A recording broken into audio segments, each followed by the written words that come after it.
तो नमस्कार दोस्तों, फिर से हाजिर हूँ एक सच्ची सी कहानी को लेकर। ये कहानी बिहार के शिवहर जिले के एक गांव की है।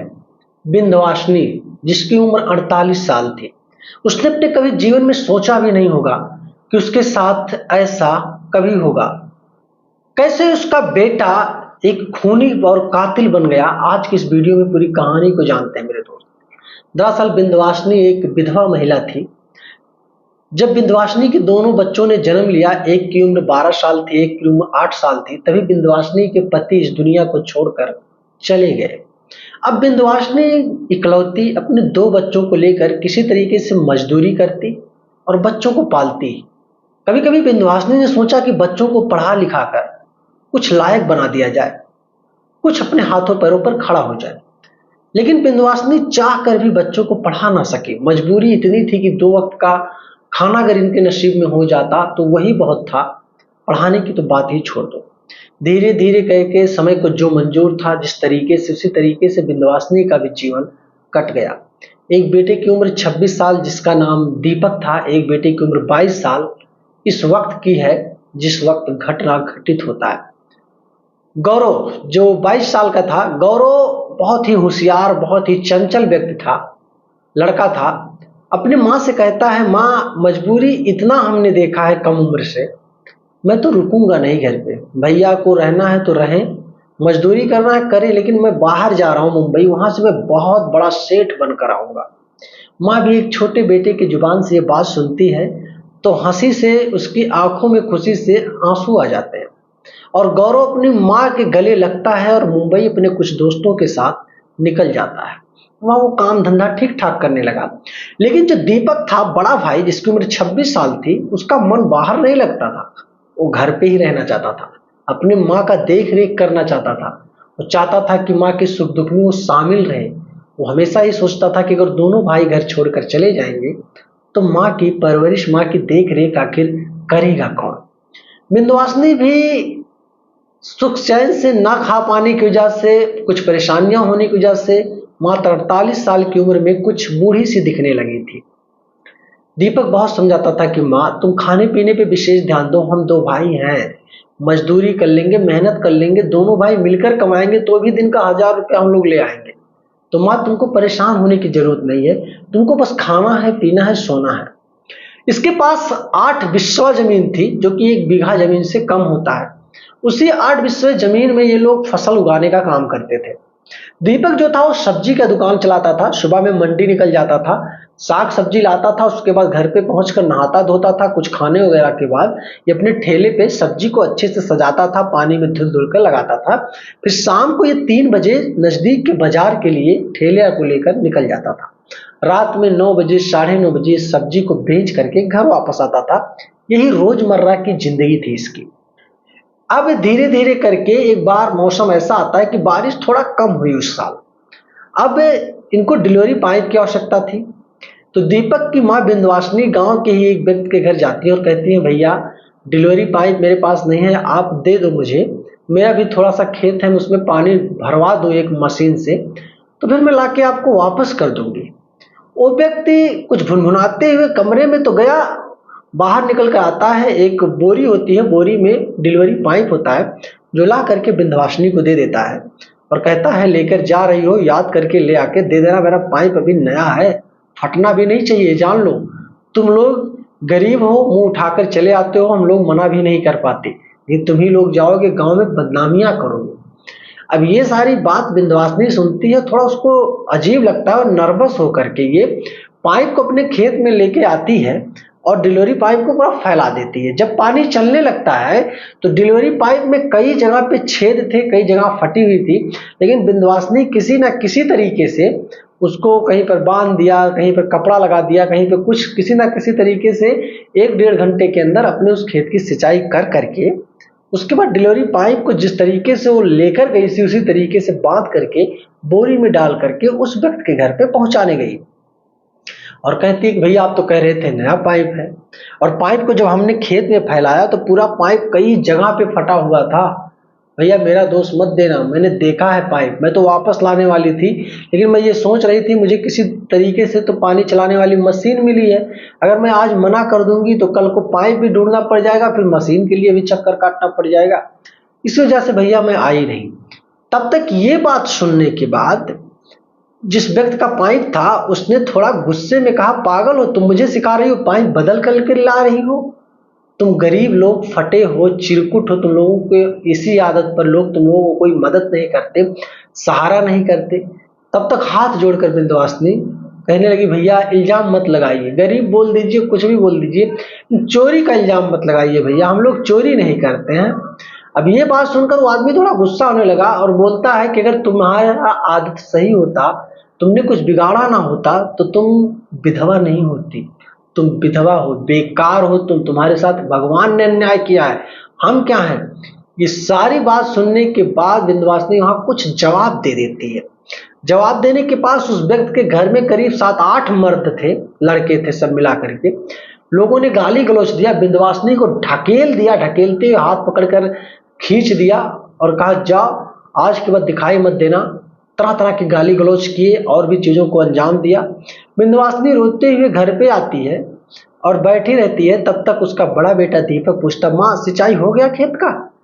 विंध्यवासिनी कहती है, हाँ बेटा हमने सींच लिया, खेत हो गया बेटा, और बेटा किसी भी तरीके से जो भी 1000-2000 रुपया लगे एक पाइप ले आओ, डिलीवरी बड़ी जरूरी है, मांगने में शर्म लगती है।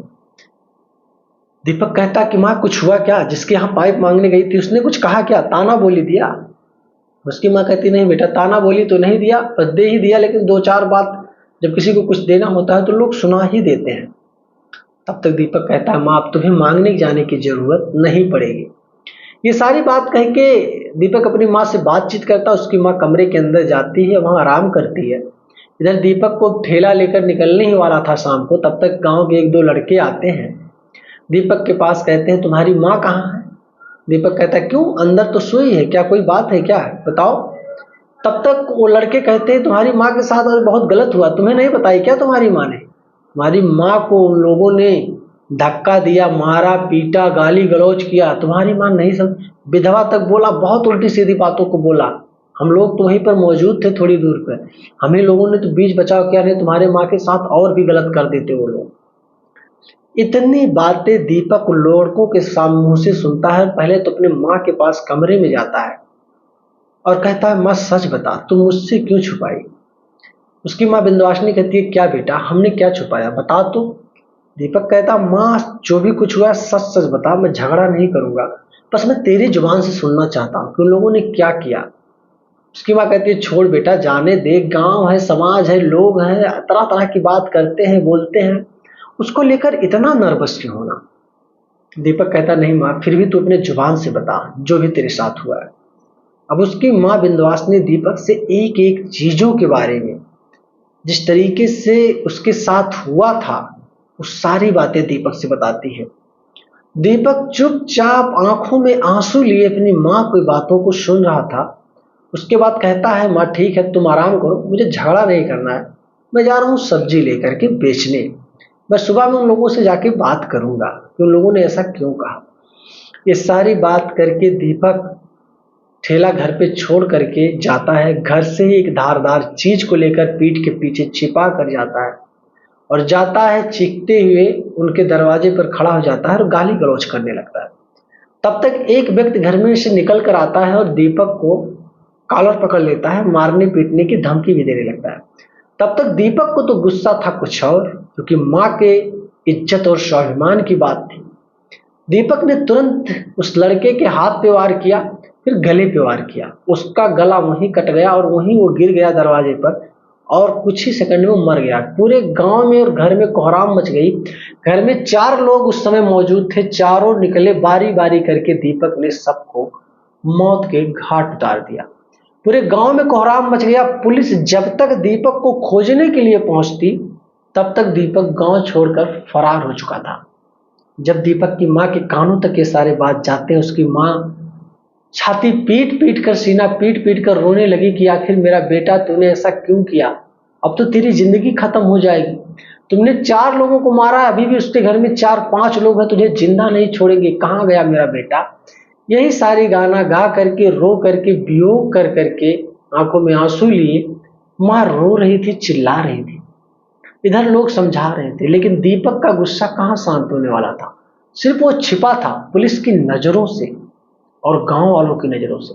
रात जब तक होती, तकरीबन 11 बजे तक बाकी के 3-4 लोगों को ढूंढ ढूंढ कर उसने मार दिया। टोटल 7 लोगों के साथ उसने खून की होली खेली, 7 लोगों को मौत के घाट उतार दिया।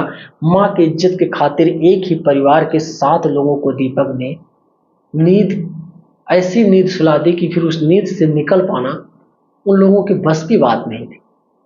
फिर खुद जाता है थाने पर और पुलिस से कहता है, साहब आप मुझे ढूंढ क्यों रहे हो, आप परेशान मत हो, मेरा इनकाउंटर करना चाहो तो कर सकते हो, मैं आत्मसमर्पण करने आया हूं, मुझे आप जेल भेज दो साहब, मैंने 7 लोगों को मारा है, मैं नहीं जीना चाहता ऐसी जिंदगी जहां मैं अपने माँ के दामन का रखवाली ना कर पाऊं, माँ के स्वाभिमान और इज्जत को ना बचा पाऊं, मैंने जानबूझकर मारा साहब, मुझसे गलती नहीं हुई है। अब थाने का एसआई और जो थाना इंचार्ज होते हैं सारी बात दीपक के मुंह से सुनकर परेशान हो जाते हैं। कहते हैं, बेटा सच बताओ हुआ क्या था, तुमने क्यों लोगों को मार दिया। दीपक ने पूरी बात पुलिस वालों से बताई। किसी तरीके से उसकी माँ डिलीवरी पाइप के लिए गई, इसी तरीके से उसकी माँ के साथ छेड़छाड़ हुआ, माँ को ढकेला गया, मारे पीटे भी वो लोग। गांव के 2-3 लोगों ने बीच बचाव कर दिया, नहीं तो उसकी माँ को और भी मारे पीटे होते। दीपक ने कहा, जब ये बात मैंने उन लोगों की जुबान से सुनी, मैं साहब अपने गुस्सों को कंट्रोल ना कर पाया और मैं निकल पड़ा उसके घर के लिए। जितने भी लोग घर में मौजूद थे, महिलाओं और बच्चों को छोड़कर, मैंने सबको नींद गोली सुखा दी, मैंने सबको नींद दे दी, मौत की नींद। पुलिस ने कहा, बेटा फिर भी कुछ भी हो, उम्र तुम्हारी अभी कोई 25-26 साल होगी अनुमान से, और तुमने इस जीवन में इतना बड़ा फैसला ले लिया, तुमको अब चाह कर भगवान भी नहीं बचा पाएगा, अदालत की तो बात ही छोड़ दो। दीपक कहता, साहब कुछ भी हो इससे मुझे फर्क नहीं पड़ता, मेरा एक भाई है गौरव जो बाहर मुंबई कमाता है, वो मेरी माँ का देख रेख कर लेगा, मुझे चिंता नहीं है, बस मुझे गुस्सा आया, मैंने मार दिया। ये सारी चीजें पुलिस ने एफआईआर में दर्ज की। एफआईआर में दर्ज करने के बाद लोअर कोर्ट में भेज दिया गया। वहां दीपक मौजूद होता है जेल के जज के सामने। जज ने भी दीपक को जेल के लिए भेज दिया। कुछ दिनों तक केस चलता रहा, फिर दीपक को आजीवन कारावास की सजा लोअर कोर्ट के माध्यम से सुनाई गई।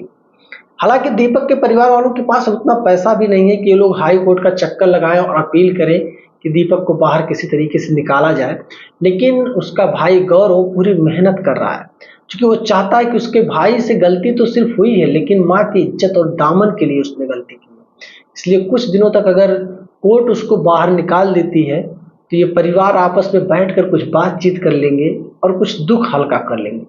दोस्तों, ये कहानी काफी पुरानी है। मैंने इसको किसी पेपर या न्यूज अखबार में पढ़ा तो मुझे लगा इस कहानी को मुझे आप तक शेयर करना चाहिए।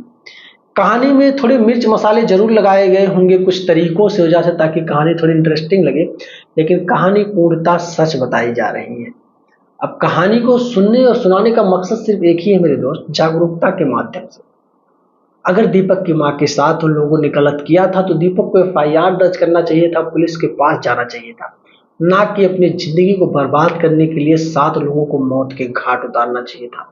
हालांकि क्या कहना चाहोगे, क्या दीपक ने अपनी माँ की इज्जत और दामन को बचाने के लिए जो निर्णय लिया, जो 7 लोगों को मौत के घाट उतारा, क्या वो निर्णय दीपक का सही था या गलत? कमेंट जरूर करना दोस्त। और वीडियो पसंद आई है तो लाइक करना, चैनल पे नए हो तो सब्सक्राइब करना। मिलूंगा फिर एक सच्ची सी और अच्छी सी कहानी को लेकर, तब तक के लिए जय हिंद।